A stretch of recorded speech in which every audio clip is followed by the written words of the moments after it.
বাসা করে গিয়ে দেখি একটা পিচ্চি মেয়ে। তুমি আমাকে ঘরে কেন একা রেখে চলে আসলে? হ্যাঁ, তুমি জানো না এই নতুন বাড়িতে থাকতে আমার খুব ভয় লাগতেছে।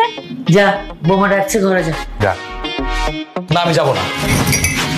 কেন তুমি যাবে না? হ্যাঁ, আচ্ছা আমি যদি একই ঘরটার মধ্যে থাকি, পরে যদি ভূত আসে, সে যদি আমাকে ধরে, তখন আমার কি হবে? আমি শুধু মরে যাই। এই পিচ্চি, এই ছোট মেয়ে, বাচ্চা মেয়ে, ছাড়ো ছাড়ো বলতেছি। তুমি কার সাথে জেদ করতেছো? হ্যাঁ, তুমি এক্ষুনি চলে আসো। আসো। আরে বাচ্চা কি করতেছে? আর কখনো আমাকে একা করে রেখে তবে যাবো। বসো। আল্লাহ, অনেক বেশি গরম। উপর থেকে তো এই শাড়িটা পরে আমার অনেক বেশি কষ্ট হইতেছে। একদম হাঁপাইছি। শোনো,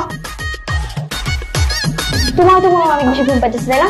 ঘুমা যাবা। একটা কথা বলে দিই, এই যে সাইডটা, এটা হচ্ছে তোমার জায়গা, আর ওই যে সাইডটা, ওটা হচ্ছে আমার জায়গা। কিন্তু খবরদার একটা কথা বলে দিই, তুমি আমার জায়গায় আসবে না, আর আমিও তোমার জায়গায় যাবো না। একদম হিসাব বরাবর, কেউ কারোর জায়গায় আসবে না, যে যার জায়গায় ঘুমাবে, ঠিক আছে?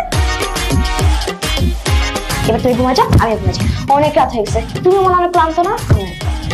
আচ্ছা, এবার ঘুমাচ্ছি। এবার ঘুমিয়ে পড়ো, অনেক বেশি ঘুম পাইতেছে। রাখো তো, অনেক গরম।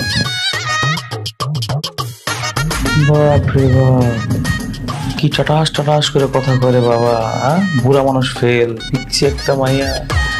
আরে খোদা, বাবা তুমি কামড়া ঘোর নাকি? আমার স্বপ্নের বাসর ঘরে পানি ঢেলে দিলা, তাও গরম পানি।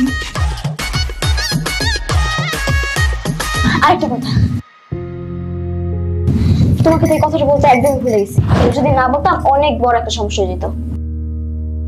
জি, আবার কি কথা? কথাটা হচ্ছে গিয়ে, ধরো রাত্রে 1টা, 2টা, 3টা, 4টা, মানে এরকম 1.5-2 ঘন্টা পর পর হচ্ছে গিয়ে আমাকে ঘুম থেকে তুলে দিতে হবে। কেন? আমি সারা রাত বসে তোমাকে এইভাবে ডাক দিয়ে তুলবো নাকি? কেন তুলবো? আচ্ছা বলবো তোমাকে, আমার কিন্তু হাসবে না, ঠিক আছে? আমার বিছানায় শিশু করার অভ্যাস আছে।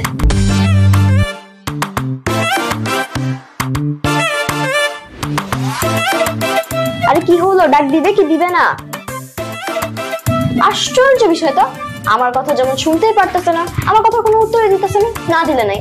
আমার বলার কথা আমি বলে দিছি, এরপর যদি তুমি আমাকে না তুলো, তাহলে আর কি, আমি বিছানায় শিশু করে দিব, ওইটা তুমি পরিষ্কার করবা, আমার কি আসে জানি? আমার বলার কথা আমি বলে দিছি। ঘুম কি চোখের আগে এসে থাকে নাকি?